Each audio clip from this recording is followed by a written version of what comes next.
Hello, dear friends, and happy 2023. It's the first day of the year, and I'm just delighted to be sharing this tarot forecast with you.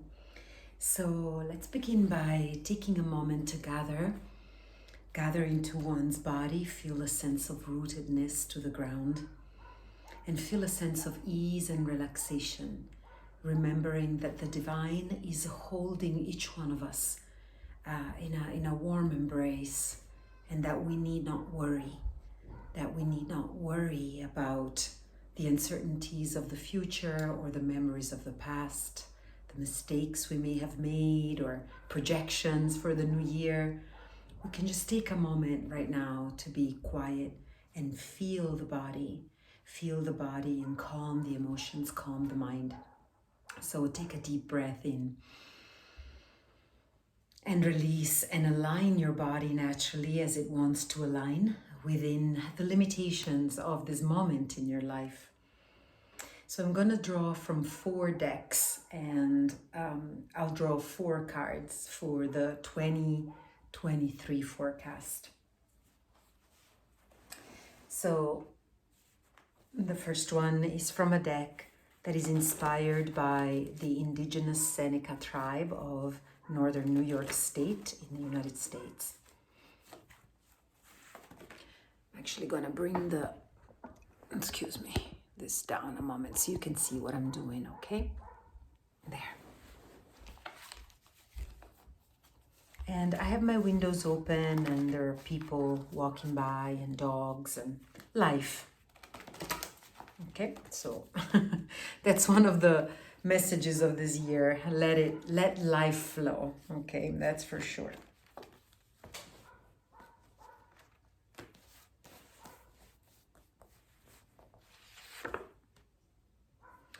The first one is Medicine Allies Bundles Support. It's a medicine bundle, allies support. So I'll draw all of the cards first, and then we will read them together, okay?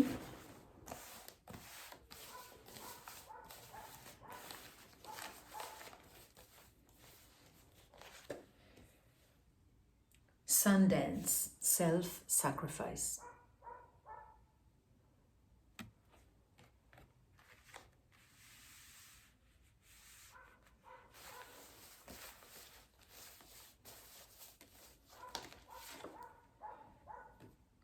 Coral, nurturing.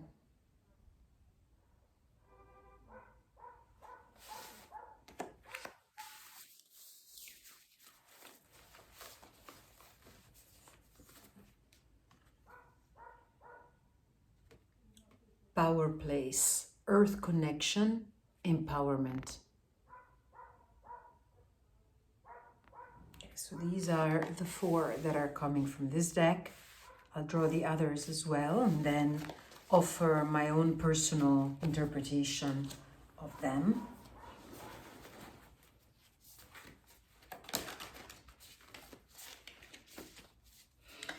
This deck is a deck that I got in Chicago several years ago, and I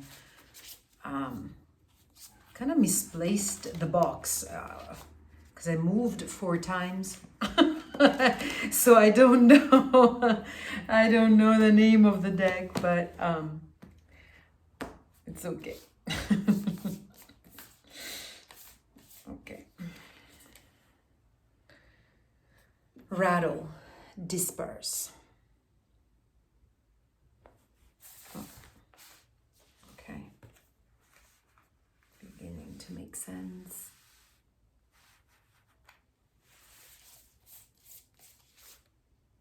Earth, nurture.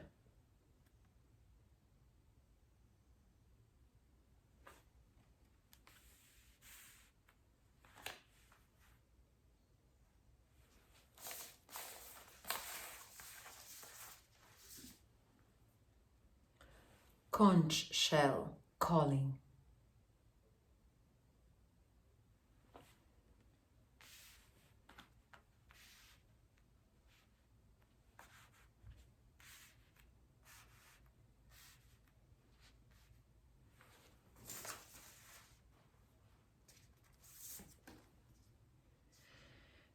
medicine bag treasure.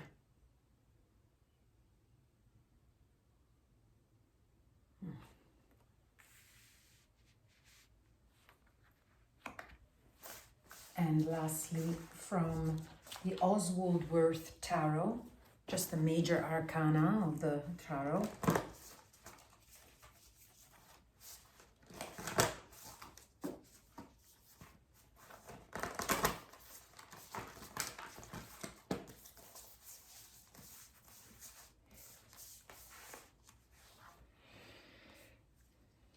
Justice.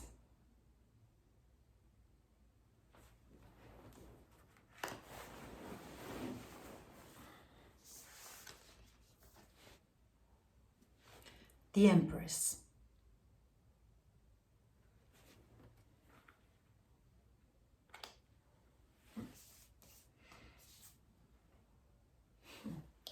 The Magician.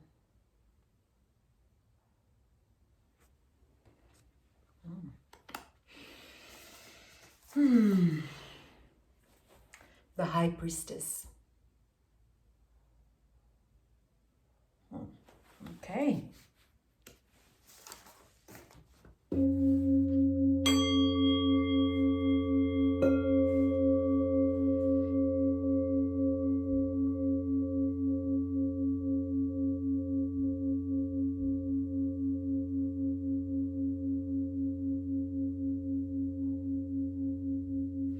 So let's look at the first row here as the cards between the December solstice and the March equinox. So between now and the 21st, 22nd, 23rd of March, what we see is the potential and the necessity to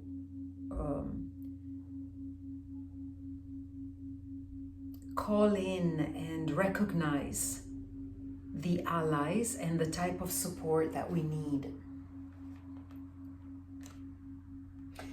In the process of doing that, we need to also refine the self and make sure that our limitations and our ego formations that are destructive or that are animalistic, displaying qualities of selfishness, are dispersed. So we call in the allies and the support from a place of honesty, vulnerability, willingness to grow in spirit. And the Justice card, therefore, is a card of confirmation that, in a sense, I feel that this card, Justice, is almost like the Dharma wheel, of Sanatana Dharma. So justice is the just use of the cosmic laws. So aligning oneself with the cosmic laws, removing the fears, removing the ignorance, and calling allies and support, or recognizing the allies and the support that we already have. Then from the March equinox to the June solstice, Sundance, self-sacrifice. This is also a card that is a very powerful card, and it's an invitation to overcome fear of suffering. And the fear of suffering and suffering itself is quite an interesting concept to contemplate. Sometimes we don't do things, or we do things for fear of suffering, preventing ourselves to fully enjoy life and flow with life. So becoming even more aware of fear-based projections, asking oneself the question, am I doing this out of love? Am I doing this out of fear?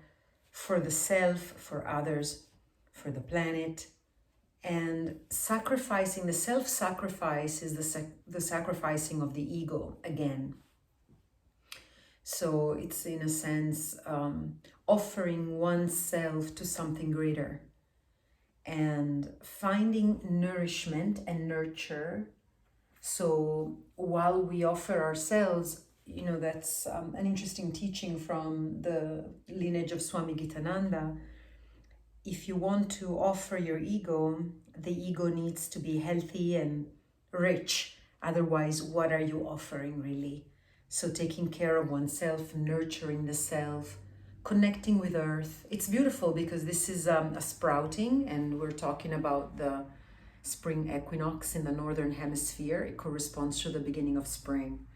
So nurturing with new projects, new ideas, but basing this newness to a purification of animalistic drives. So there seems to be quite a theme here, a sort of a call for cleansing and clarification and staying, you know, humble.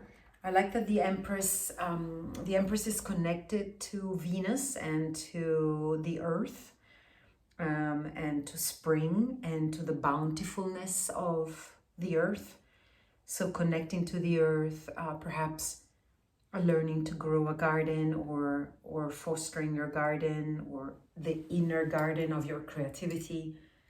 So we can all focus on a new beginning and regeneration in that period of the year.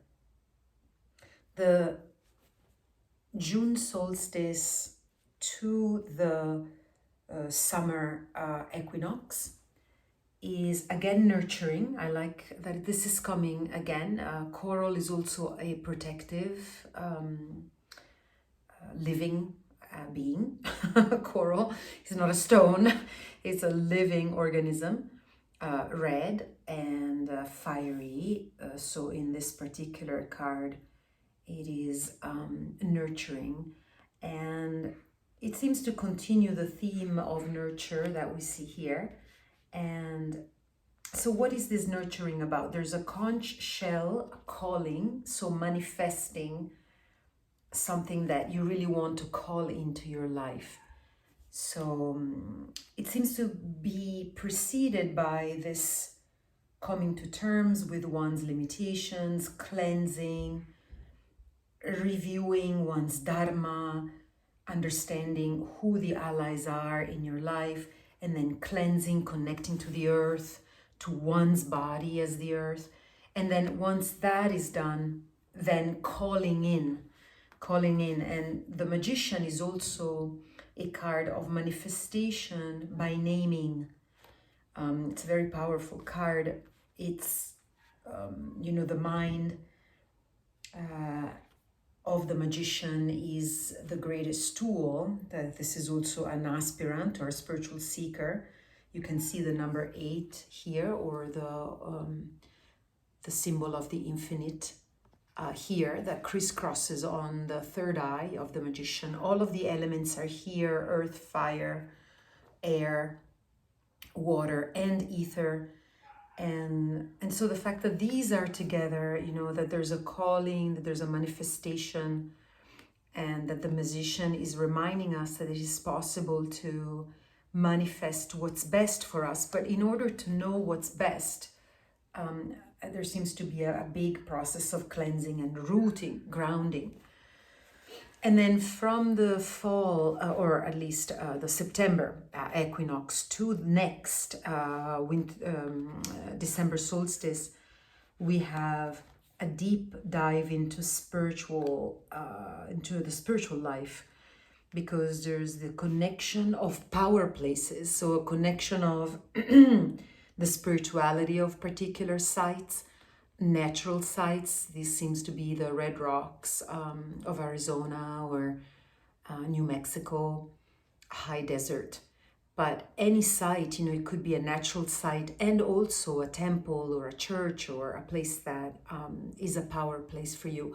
Of course, this is also a place inside, a power place in your own bones, in your own tissues. And so there's a connection of feeling at home in a specific place. realizing all of the treasures that we hold, particularly when we are open. You see, the bag is open, it's a medicine bag. Very interesting that there's a medicine bag and a medicine bundle.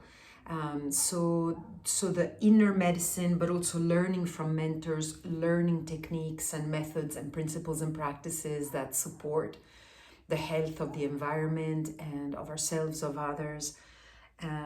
But also this is a card of gratitude, of realizing that all we need is already here. Okay, so that there's no need to grasp or find or struggle to get outside of us what it is that we already have that we can share. And the High Priestess is a very powerful card, is a card of similar. This is number one, this is number two, so they are connected. The magician realizes the power that the magician has over the elements. And with the High Priestess, we begin to magnetize, we begin to attract, we begin to allow intuition to guide us and allow the higher realms to come through so that we can become of service to to ourselves, our loved ones, and humanity. So overall, these cards are very, very beautiful. I can see a flow from, one season to the other. So aligning to one's dharma, aligning to one's calling, nurturing the self, sharing of the self, nurturing the earth, nurturing relationships, and then calling the projects, calling and manifesting at a very high level of commitment and authenticity. And then finally, when we come back to the November-December season of the year, connecting to one's treasures inside and out and making oneself of service to humanity. So, of course, there's a flow here, but one could also read them in this way. One could also read them that they're all happening at the same time, one inside the other. So please find any message that may be suitable to you. I hope this helps, and I hope this feels whole to you, and that it feels helpful. With my best wishes for a marvelous year. May we all grow together in spirit. May we all learn from our experiences, and may we be able to open our hearts, ground our bodies, calm our emotions, open our hearts, and receive higher wisdom through our higher mind. With much love and many blessings to all. Hari Om Tat Sat. Ciao a tutti.